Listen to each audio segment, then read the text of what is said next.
Il y a un an, beaucoup avaient critiqué les vœux du président comme étant un discours trop moralisateur. Aujourd'hui, on parle d'un discours qualifié de déconnecté.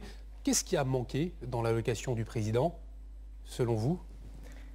Je pense que le président n'a pas souhaité la bonne année la façon dont il aurait fallu. On sait qu'il va passer une bonne année. Je vais vous le dire.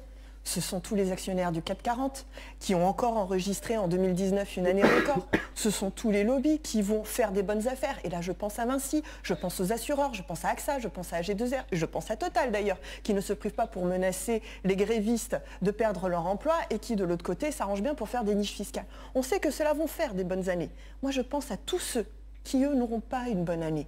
Et tout cela, Emmanuel Macron ne s'y attarde pas.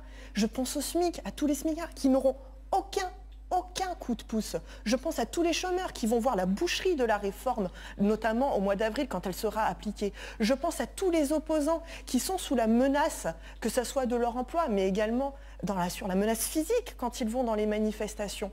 Tout cela, il ne s'est pas adressé parce qu'il n'en a rien à faire de. La justice sociale n'est que pour lui un plan de com, mais n'est pas un projet politique. Parce que tout ce qu'il fait va à l'encontre de la justice sociale. Il a quand même salué ce grand débat national, ce discours républicain avec les Gilets jaunes.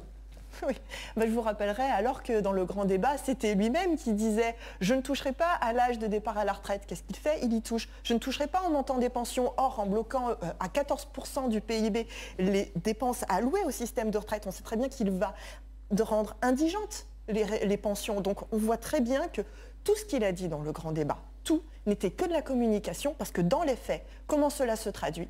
Cela se traduit par un mépris, par une arrogance et surtout par l'antithèse de ce qu'il avait développé.